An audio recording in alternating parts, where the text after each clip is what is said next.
कर्मचारी भविष्य निधि संगठन यानी ईपीएफओ ने हाल ही में अपने कामकाज में कई अहम बदलाव किए हैं। इसका मकसद प्रोविडेंट फंड यानी पीएफ अकाउंट होल्डर्स के लिए प्रक्रिया को तेज, सरल और डिजिटल बनाना है। ये बदलाव न सिर्फ तकनीकी रूप से एडवांस हैं, बल्कि लाखों कर्मचारियों को सीधा लाभ भी पहुंचा रहे हैं। तो आइए जानते हैं ईपीएफओ के 7 बड़े बदलाव जो हाल के महीनों में लागू किए गए। इसमें सबसे पहला है पीएफ ट्रांसफर के लिए फॉर्म 13 प्रोसेस को आसान बनाना। ईपीएफओ ने जनवरी 2025 से फॉर्म 13 की प्रक्रिया को आसान बना दिया है। अब ज्यादातर मामलों में नियोक्ता यानी एम्प्लॉयर की मंजूरी की जरूरत नहीं होती। इससे पीएफ ट्रांसफर तेजी से हो सकेगा। पुराने और नए पीएफ अकाउंट का अपने आप मर्जर भी मुमकिन हो गया है। दूसरा है आधार फेस ऑथेंटिकेशन से यूएएन एक्टिवेशन।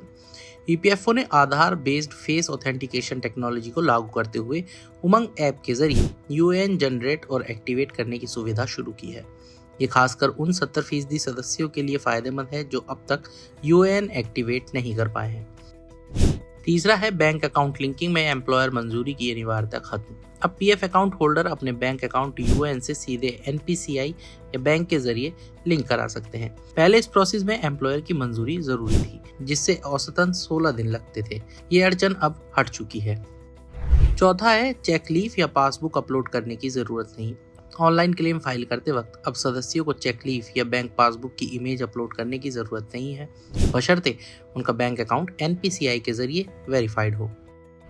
पांचवा है घर की मरम्मत के लिए सेल्फ डिक्लेरेशन से मिलेगा पीएफ एडवांस। ईपीएफ स्कीम 1952 के पैरा 68B सेक्शन 7 के तहत अब घर बनाने के 5 साल बाद सिर्फ सेल्फ डिक्लेरेशन के आधार पर सदस्य मरम्मत के लिए पीएफ एडवांस ले सकते हैं।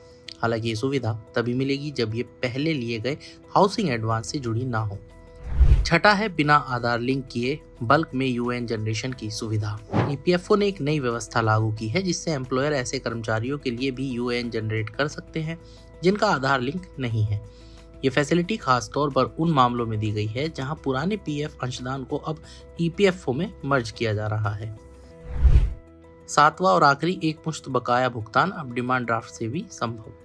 ईपीएफओ ने उन मामलों में जहां इलेक्ट्रॉनिक चालान के जरिए भुगतान संभव नहीं हो रहा है, डिमांड ड्राफ्ट के जरिए एक बार में पुराना बकाया चुकाने की अनुमति दी है। ये सुविधा केवल विशेष परिस्थितियों में क्षेत्रीय अधिकारी की संतुष्टि पर दी जाएगी।